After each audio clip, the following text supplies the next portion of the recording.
and welcome to the April 17, 2019 edition of Shrewsbury Matters, a monthly show that presents a different perspective on the town's politics and problems. My name is John Lukács, and you'll have to forgive me, I have a frog in my throat, so I'll probably be coughing a few times and needing to take some drink of water today. Anyway, the topics for today are town officials' continuing efforts to minimize the town's water quality problems. The second topic would be the recent results of the town's water flushing on my street as a particular example of their problems. And third, it would be the best site for the New Beale School. Despite what the selectmen will continually tell you, the best site was not Glavin. And then fourth is the upcoming town election for the selectmen. So let's start with topic one. It seems that every time this monthly show criticizes the selectmen for their poor handling of the town's water quality problems, town officials respond by producing their own shows trying to minimize the problems, and they also arrange for news articles in the local newspapers telling their one-sided story. The latest example, in my February show, I discussed the town's water quality problems, and I said that these problems would continue for quite some time. So what did town officials do?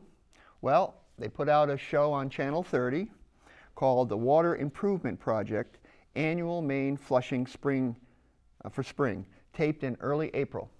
Again, it's clearly a response to my criticisms. So it shows the town manager interviewing, or some might say interrogating, the water superintendent about the extensive water flushing that was going on this year. It's deceptive. It makes it sound as though this year's extensive and costly water flushing program was a routine annual event, when in fact it was a belated response to the complaints of hundreds of residents, and I think also in response to my criticisms on this show of the management of the water system by the selectmen. They're almost in a panic about this. It is a transparent attempt to avoid having the selectmen take responsibility for their poor management. One of the two longest serving members of the board, either DiPaolo or LeBeau, should have been on the show instead, explaining why they have done such a poor job managing the town's water system, not just water quality problems, but also the unaccounted water problem. Instead, this show appeared to be implying that most of the responsibility for the many problems of the town's water system were attributable to the outgoing water superintendent. But he is not to blame. But apparently, he is the selectmen's designated scapegoat. And the reason why he's not to blame is because he wasn't the one who decided to hold off on doing anything about the water quality problems and not acting more quickly in building a new water treatment plant and in doing the ice pigging and the extended water flushing. He wasn't the one. That was the decision of the selectmen because they are the water commissioners. So to try to paint this as his problem is completely false. So what else did they do in addition to that show? Well, they arranged, they doubled down on defending their poor management by arranging to have a lengthy front page article placed in the April 12th edition of the Community Advocate. And as usual, the Community Advocate made no effort to contact residents who might in any way challenge the opinions of town officials. The Community Advocate might just as well call itself the official mouthpiece of the selectmen and the other town officials. In this article, the town manager was quoted as saying, "We have moved into our hydrant flushing phase and manganese is no longer coming out of the plant. And we are now in the phase of cleaning all the mains out, which is a bit disruptive," end quote. Both of these statements are again deceptive, if not outright false. Why? The town has been doing hydrant flushing for many years. So what the town manager didn't say was that this year they are doing much more of it and at a much higher cost because town officials underestimated the effort required to clean up the water mains in town. The second part of that statement is also false because the town started ice pigging of its primary water mains a couple of years ago. This ice pigging was supposed to eliminate most of the contaminants in the water mains. But now it seems that town officials have realized that much more ice pigging, as well as hydrant flushing, will be necessary to reduce the water quality problems to acceptable levels. And I'm not even sure when they do that if it'll be acceptable. So first, they minimized the town's water quality problems and failed to take effective corrective measures. Then they claimed that building a new water treatment plant would solve the water quality problem entirely. Then, after the new water treatment plant went online and there were still problems, they said, this was back in the fall, that it might take another 6 months to eliminate the problems. But now they are reduced to saying that we are in the phase of cleaning all the mains out, without saying when or whether the water quality problems will finally be fully resolved. Now, the water commissioner went on to say that while they strive to get all the sediment out, there will always be tiny flakes remaining. But a year ago, as I said, they were saying that the new water treatment plant would essentially eliminate the manganese contamination problem. And by the way, the next time we have a severe drought, residents can expect to see more contaminants than whatever level they are able to get it down to. And the reason is because during a drought, water flows through the water mains at higher volumes, causing more agitation, which picks up more sediment, because they're not going to get all the sediment by doing this ice pigging and these hydrant flushings. Because at that particular volume, it's not going to take off that sediment that's on all the walls of the water mains. But if you have more volumes flowing through those during extreme drought, it will start to pick up more of those contaminants. And at the end of the article, the town manager said, "We are going to do our best to get it done this spring, but we may see some lingering problems throughout the summer and into 2020. But again, last fall it was stated that these problems would be resolved by this spring. So here is another example of town officials underestimating the extent of a problem. What's even worse, it is that it took them years to realize that there even was a serious problem to begin with. How can anyone doubt that the selectmen have done a poor job managing the water system, both in terms of water quality and in terms of unaccounted water? But you have never had, and you will never hear them apologize. No, they are just too arrogant. So the next topic is about my personal experience in showing you how bad the problem still is. Recently, within the last 2 weeks, they did water hydrant flushing on our street. And by the way, I can't remember the last time so many water hydrants in our neighborhood were flushed in one day and for so long. Probably never. I can't remember them doing more than one, and I know they did at least 3 in our neighborhood. So why now? Because it has finally dawned on town officials just how extensive the town's water contamination problem remains. And you should have seen just how much sediment was deposited in front of our house after just one water hydrant was flushed.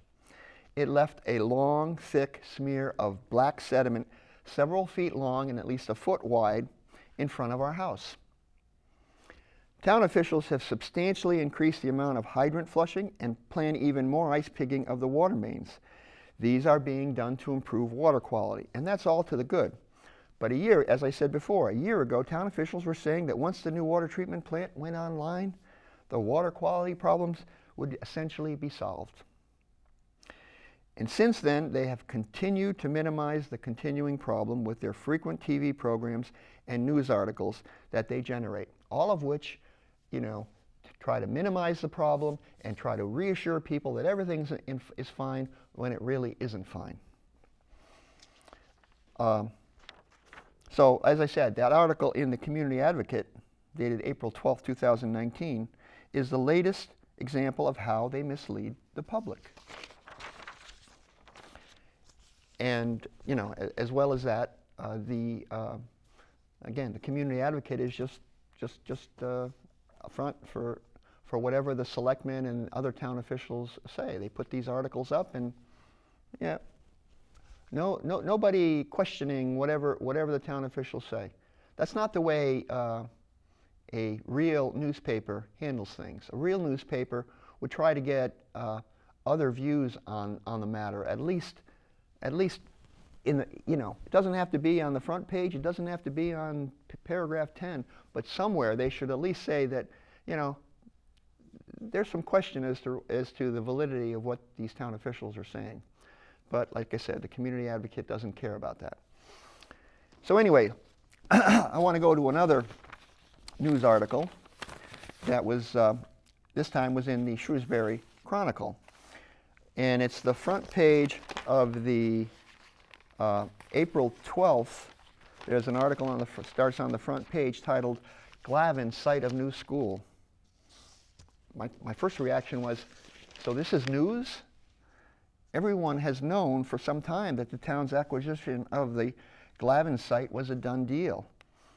The recent document signing was ceremonial, as even the article admitted.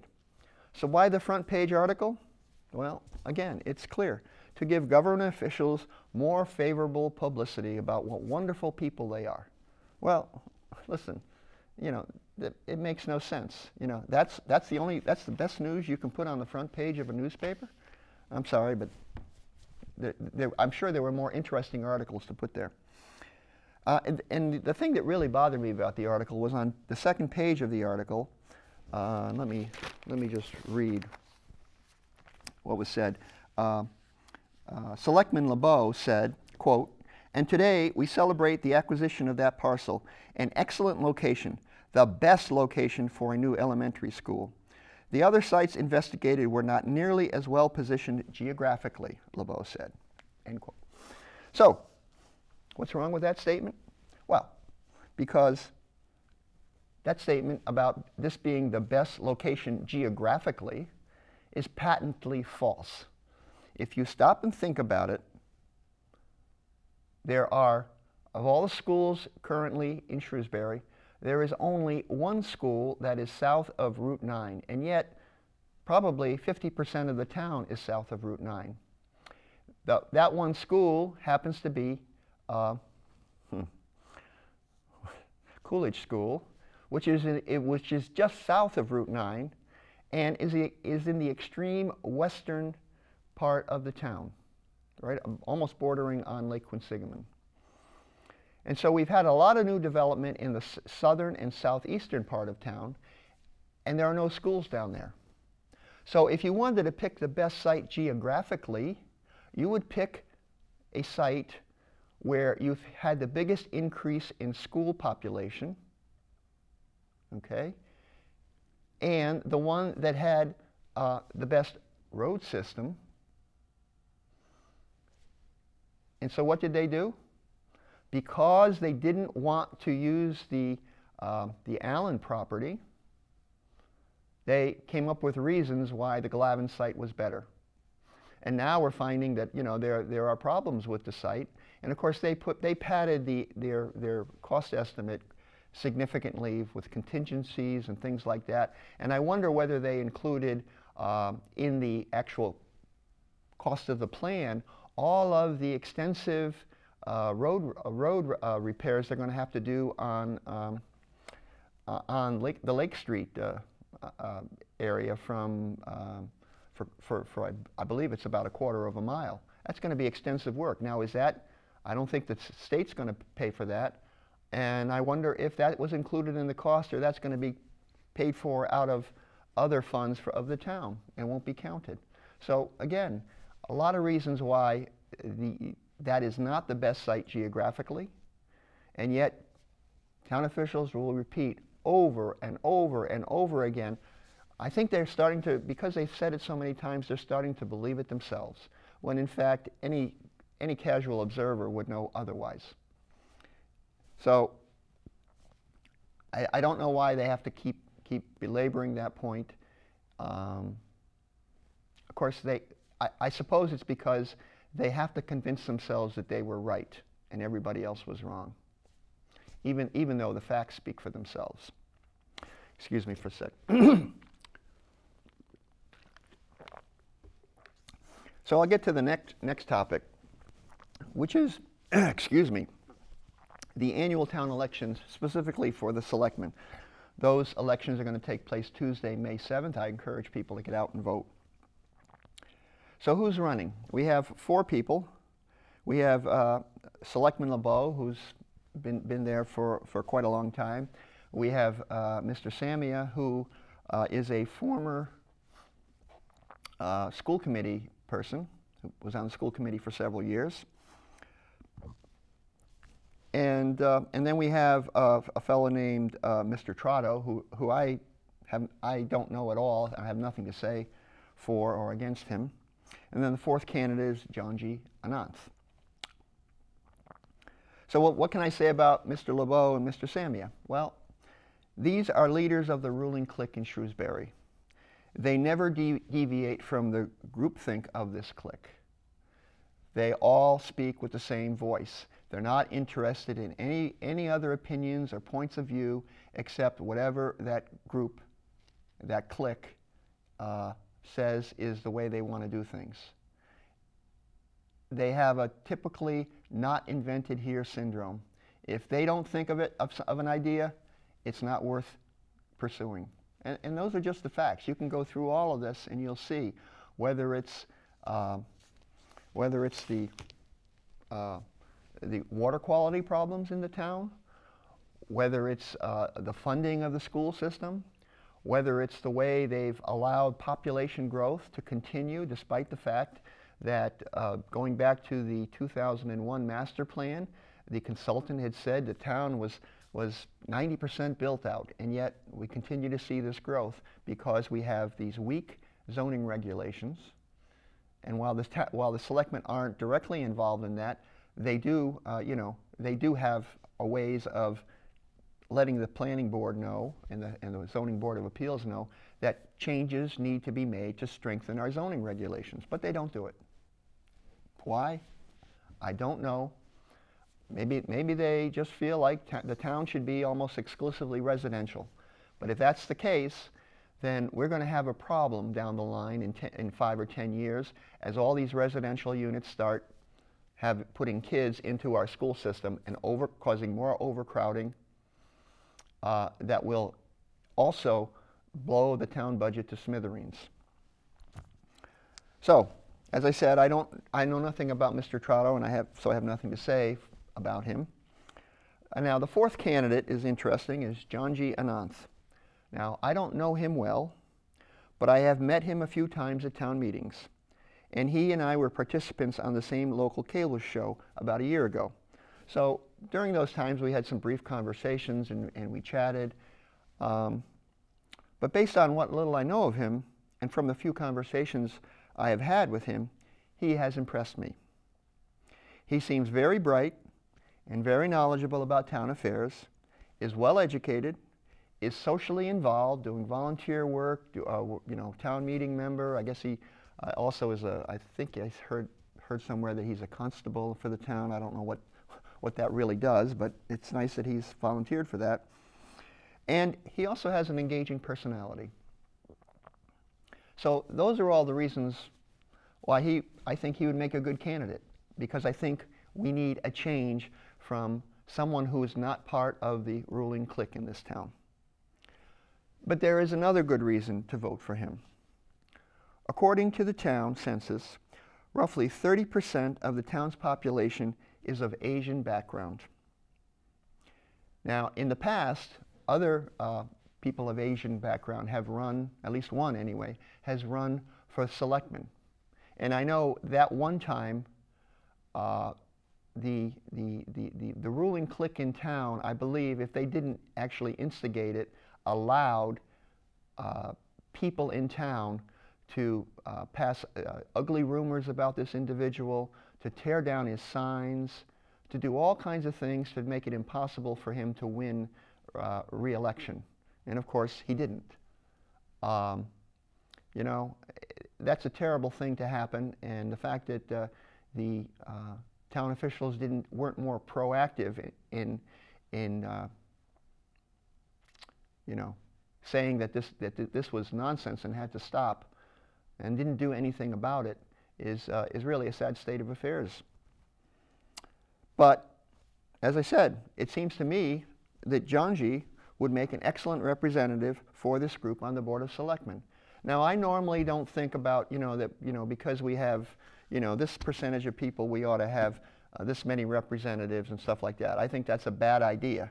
But I am saying that 30% of the population being of Asian background, it seems to me that he would make an excellent representative for this group on the Board of Selectmen. And I believe I've heard that typically people of Asian background don't tend to be too involved in politics. Well, here's an opportunity for them to have a representative. As I said before, it seems to me like he's got an impressive background, well-spoken, and isn't part of the ruling clique in this town. Now, maybe he'll get co-opted if he gets on the Board of Selectmen, but that's a problem for another day. Right now, we need somebody new and fresh, and he seems to be that kind of candidate. So based on these qualities and factors, and on the fact that he is not a member of the town's ruling clique, I plan on voting for him for selectman at the annual town election on Tuesday, May 7th. Excuse me.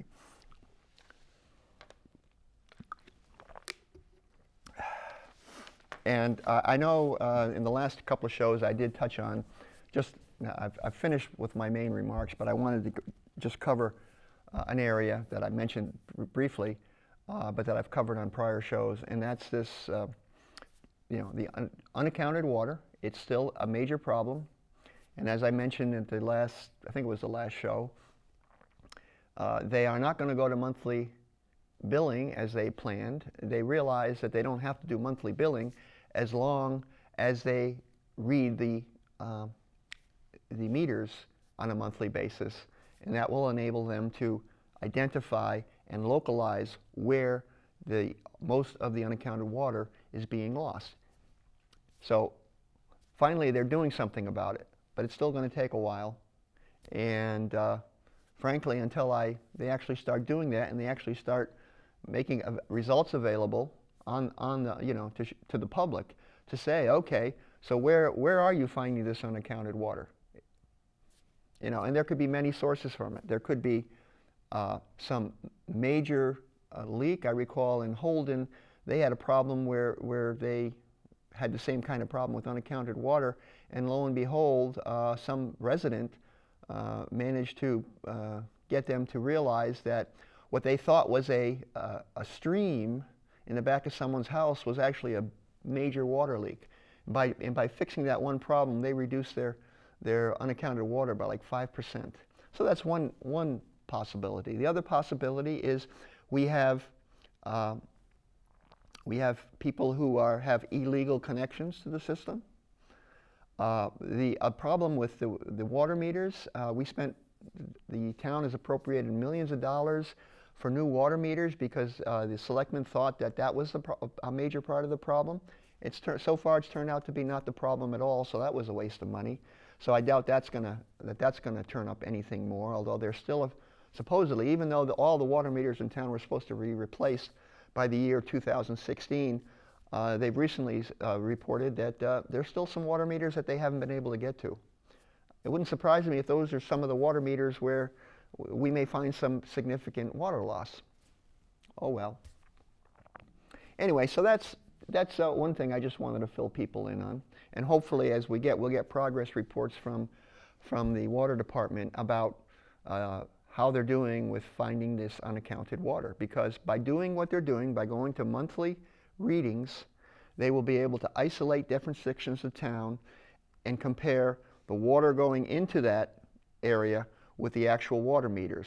And if there's a significant shortfall, then they'll know that that's an area where they're losing a lot of water, and now they can zero in on that and and break it down even further to find out where the biggest losses are coming from, down to an actual neighborhood and even maybe down to an individual house for that matter.